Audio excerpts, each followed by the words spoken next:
जय हिंद दोस्तों, आप सभी का आपके अपने YouTube channel study with Anil sir पर स्वागत है। सुबह के 7 बज चुके हैं और हम हाजिर हो गए हैं आपके हिंदी के ज्ञान को और बेहतर करने के लिए सामान्य हिंदी की एक और वीडियो लेकर। तो वीडियो को लाइक एंड शेयर करें और हमारे चैनल को सब्सक्राइब करें तथा बेल आइकन को प्रेस करें, जिससे वीडियो का नोटिफिकेशन पहुँचे आप पर सबसे पहले। तो चलिए शुरू करते हैं आज की वीडियो। टॉपिक है हिंदी वर्णमाला एवं विराम चिन्ह। क्वेश्चन, हिंदी की वै ध्वनि कैसी है? ऑप्शन 1 दंत्य ध्वनि, ऑप्शन 2 ओष्ठ्य ध्वनि, ऑप्शन 3 मूर्धन्य ध्वनि, ऑप्शन 4 तालव्य ध्वनि। तो हिंदी की ध्वनि बै कैसी है? ये पै वर्ग में आती है। पै वर्ग में, पै वर्ग में कौन सी? पै, फै, बै, भै और मै। और पै किस वर्ग में आता है?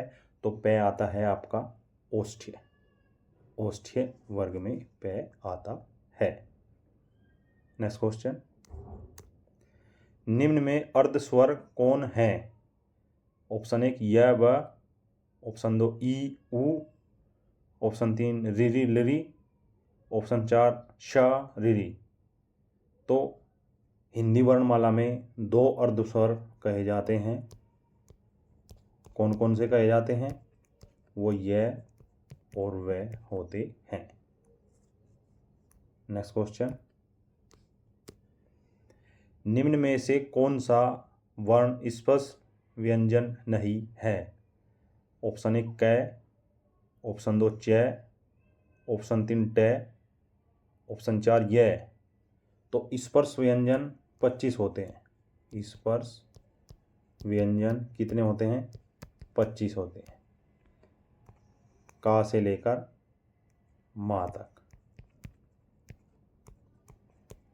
इसमें कै वर्ग, च वर्ग, ट वर्ग, त वर्ग और पै वर्ग आता है। जबकि य, र, ल और वा, ये 4 आपके अंतस्थ व्यंजन होते हैं। अतः निम्न में यह स्पर्श व्यंजन नहीं है।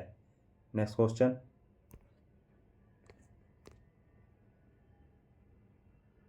निम्न में सही कथन कौन सा है? ऑप्शन 1 यह और वह ध्वनियां अर्धस्वर कहलाती है। व्यंजन का उच्चारण बिना स्वर की सहायता से हो सकता है।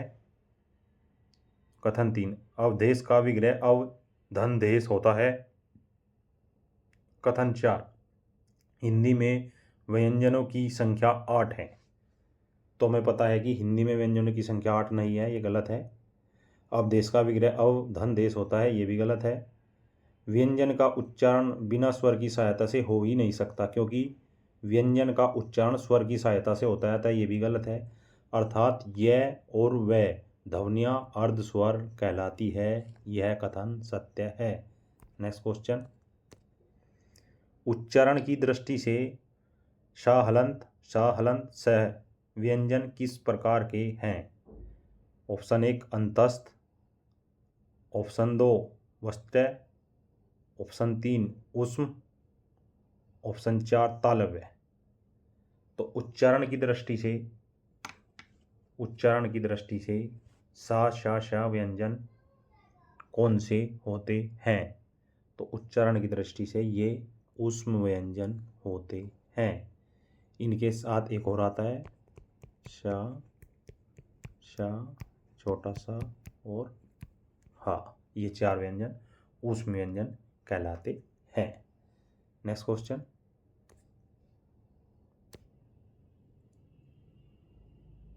निम्नलिखित में से उष्म व्यंजन कौन से हैं? ऑप्शन 1 सा शा शा, ऑप्शन 2 आ ब स, ऑप्शन 3 च छ ज, ऑप्शन 4 या रा ला। तो अभी आपको उष्म व्यंजन बताया था। उष्म व्यंजन में शा, शा, छोटा सा और हा, ये 4 आते हैं। अतः आपका आंसर है सा, सा और छोटा सा। नेक्स्ट क्वेश्चन,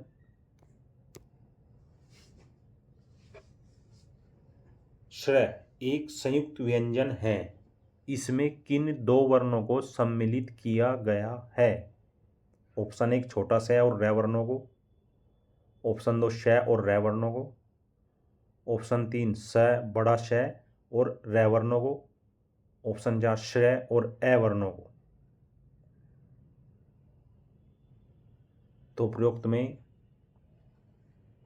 बड़ा स और रै वर्णों को संयुक्त व्यंजन मिलकर श्रेय बनाते हैं, अर्थात श्रेय को हम से धन रै में विच्छेद कर सकते हैं। नेक्स्ट क्वेश्चन,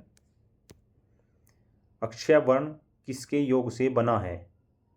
ऑप्शन 1 क धन छ से। ऑप्शन 2 क धन च से। ऑप्शन 3 क धन छ से। ऑप्शन 4 क धन छ से। तो अक्षय जो वर्ण है वो आपका क धन छ से बना होता है। नेक्स्ट क्वेश्चन, निम्न में से संयुक्त व्यंजन कौन सा नहीं है? ऑप्शन 1 य। ऑप्शन 2 क्ष। ऑप्शन 3 त्र। ऑप्शन 4 य। तो आपको बताना है कि निम्न में से कौन सा व्यंजन संयुक्त व्यंजन नहीं है। हिंदी वर्णमाला में कुल 4 संयुक्त व्यंजन होते हैं। कौन कौन से? अक्षय जो क धन स के योग से बनता है। त्र जो त धन रै के संयोग से बनता है। ज्ञा जो ज्या धन या के योग से बनता है। और सरा जो सा धन रा के योग से बनता है। अतः स्पष्ट है कि निम्न में यह व्यंजन एक संयुक्त व्यंजन नहीं है। नेक्स्ट क्वेश्चन, निम्नलिखित में से कौन सा अल्प प्राण व्यंजन है?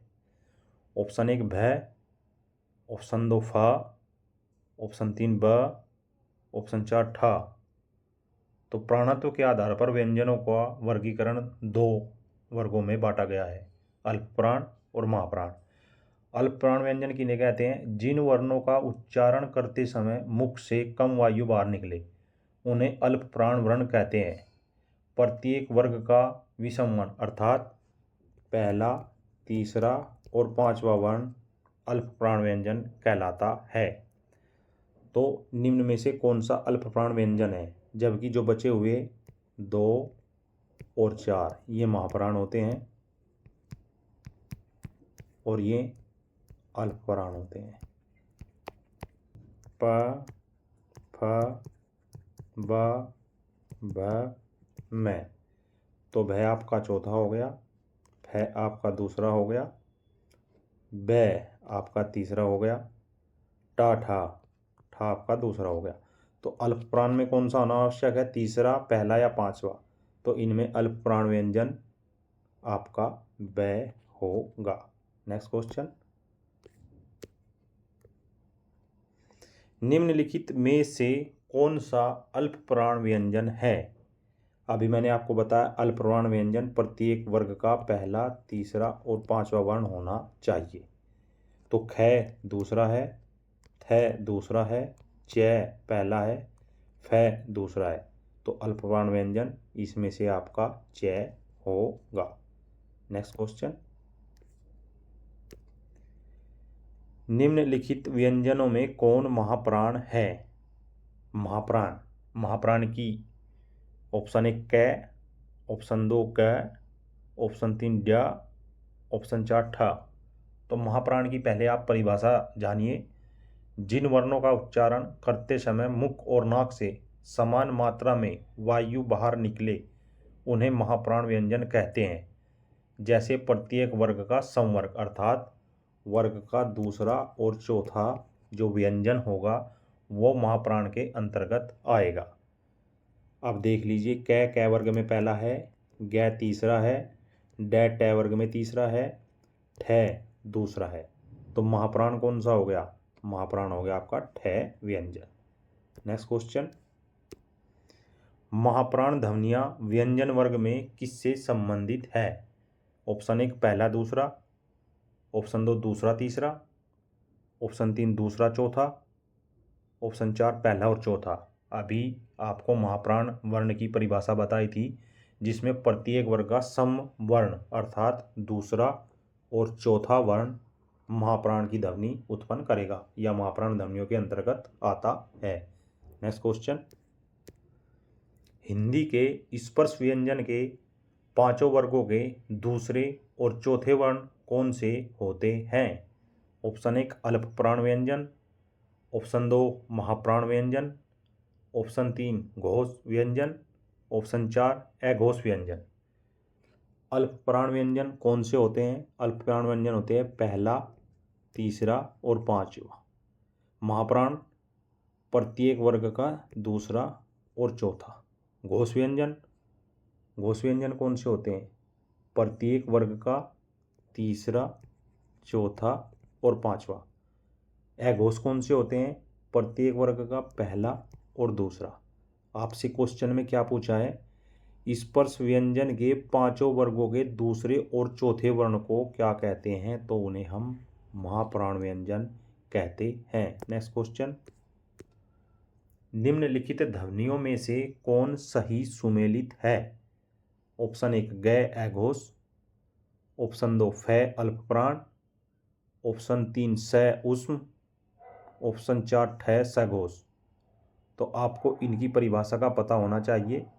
अघोष कौन से होते हैं? अघोष होते हैं प्रत्येक वर्ग का पहला और दूसरा। अल्प प्राण कौन से होते हैं? पहला, तीसरा और पांचवा। ऊष्म व्यंजन में श, छोटा सा और हा। सघोष कौन से होते हैं? सघोष होते हैं प्रत्येक वर्ण का तीसरा, चौथा और पांचवा। अब ग तीसरा है, ये गलत है। फ दूसरा है, ये भी गलत है। ठ दूसरा है, ये भी गलत है। तो स ऊष्म ये युग्म आपका सही सुमेलित है। नेक्स्ट क्वेश्चन, निम्नलिखित में से कौन सा वर्ण सघोष महाप्राण व्यंजन है? ऑप्शन 1 का, ऑप्शन 2 झ, ऑप्शन 3 ठ, ऑप्शन 4 प। तो आप देखिए सघोष कौन से होते हैं? सघोष व्यंजनों में तीसरा, चौथा और पांचवा। तीसरा, चौथा और पांचवा। और महाप्राण व्यंजनों में दूसरा और चौथा। इन दोनों में आपको कॉमन देखना है, तो इन दोनों में प्रत्येक वर्ग का चौथा वर्ण कॉमन है जो सघोष और महाप्राण होगा। तो क पहला है, ये नहीं होगा। च, छ, ज, झा ये चौथा है। टा, ठा ये दूसरा है। पा पहला है। तो अब आप देख लीजिए इनमें से कौन सा बना। तो इसमें आपका झा व्यंजन सघोष और महाप्राण दोनों ही को संतुष्ट करता है। नेक्स्ट क्वेश्चन, कामता प्रसाद गुरु ने बाह्य प्रयत्न के अनुसार व्यंजनों के कितने भेद माने हैं? Option 1 3, option 2 5, option 3 4, option 4 2। तो कामता प्रसाद गुरु ने बाह्य प्रयत्न के अनुसार व्यंजनों के 2 भेद माने हैं। नेक्स्ट क्वेश्चन, उच्चारण की दृष्टि से वह ध्वनि कैसी है? ऑप्शन 1 दंत्य, ऑप्शन 2 दंत ओष्ठ्य, ऑप्शन 3 कंठ तालव्य, ऑप्शन 4 तालव्य। तो उच्चारण की दृष्टि से वह ध्वनि क्या? उच्चारण की दृष्टि से वह ध्वनि दंतोष्ठ्य होती है। नेक्स्ट क्वेश्चन, निम्नलिखित में से कौन सी व्यंजन ध्वनियाँ स्पर्श संघर्षी कहलाती हैं? ऑप्शन 1 चा, छ, जा, झा, ऑप्शन 2 का, खा, गा, घा, ऑप्शन 3 टा, ठा, डा, ढा, ऑप्शन 4 पा, फा, बा, भा।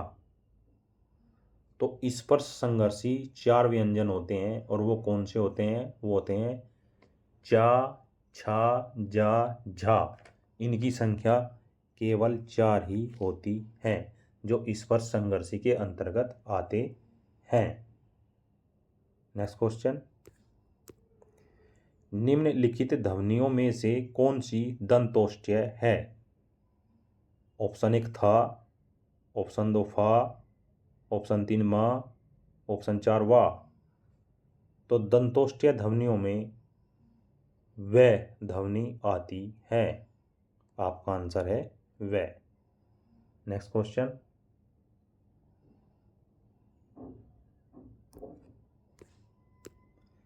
हिंदी की स्पर्श, घोष, महाप्राण, ओष्ठ्य व्यंजन ध्वनि कौन सी है?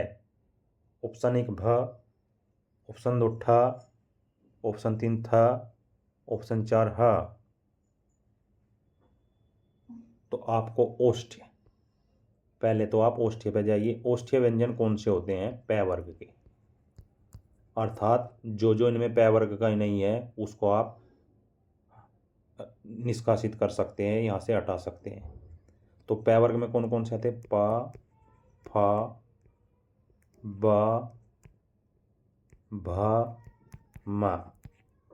तो देखिए, है इसका नहीं है, था इसका नहीं है, ठा इसका नहीं है, केवल भय ही पै वर्ग का है। अब ये देख लीजिए कि ये और दिए हुए विकल्पों को भी संतुष्ट करता है नहीं। अब इसमें स्पर्श, ये स्पर्श भी है। घोष, घोष की क्या परिभाषा है? घोष की परिभाषा है दूसरा और चौथा वर्ण। तो ये चौथा वर्ण है, तो इसको भी स्पष्ट सही परिभाषित करता है। तीसरा पूछ रहा है महाप्राण। महाप्राण कौन सा होता है? तीसरा, चौथा और पांचवा। अतः यह चारों ही शर्तों को संतुष्ट करता है। नेक्स्ट क्वेश्चन, आधुनिक व्याकरण की दृष्टि से व्यावर्ण का वैशिष्ट्य क्या है? ऑप्शन 1 ओष्ठ्य, स्पर्श, अल्पप्राण, अघोष, निर्नुनासिक। ऑप्शन 2 दंत ओष्ठ्य, स्पर्श, अल्पप्राण, घोष, निर्नुनासिक। ऑप्शन 3 दंतोष्ठ्य, स्पर्श संघर्षी, अल्पप्राण, अघोष, निर्नुनासिक। ऑप्शन 4 ओष्ठ्य, स्पर्श, महाप्राण, सघोष, निर्नुनासिक। तो निम्न में बै वर्ण ध्वनि दंतोष्ठ्य, स्पर्श, अल्पप्राण, घोष और निर्नुनासिक ध्वनि कहलाती है। नेक्स्ट क्वेश्चन, पाणिनीय शिक्षा में ध्वनियों को वर्गीकृत करने के कौन से 5 आधार स्वीकार किए गए हैं? ऑप्शन 1 स्वर, काल, स्थान, संवाद, नाद। ऑप्शन 2 स्वर, स्थान, काल, प्राण, सुर। ऑप्शन 3 काल, प्रयत्न, स्थान, प्राण, अनुदात्त। ऑप्शन 4 स्वर, काल, स्थान, प्रयत्न, अनुप्रदान।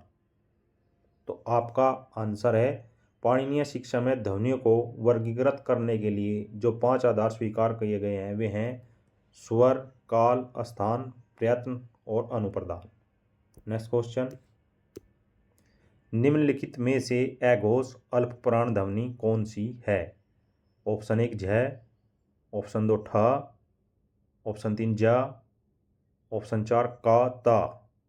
तो अघोष, अघोण वर्ष होते हैं पहला और दूसरा। अल्पप्राण होता है पहला, तीसरा और पांचवा। अब इनमें कॉमन क्या है? पहला।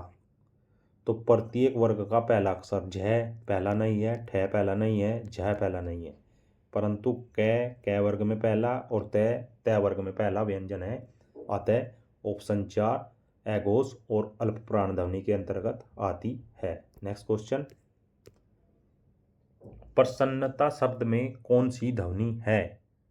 ऑप्शन 1 संयुक्त ध्वनि, ऑप्शन 2 संपृक्त ध्वनि, ऑप्शन 3 युग्मक ध्वनि, ऑप्शन 4 उपरोक्त में से कोई नहीं। तो प्रसन्नता शब्द में 2 व्यंजनों का मिलान हुआ है, अतः इसको हम युग्मक ध्वनि कहते हैं। तो दोस्तों, ये थी आज की वीडियो। मुझे विश्वास है कि इस वीडियो से आपको अपनी परीक्षा की तैयारी को और बेहतर करने में अवश्य सहायता मिलेगी। जय हिंद, जय भारत।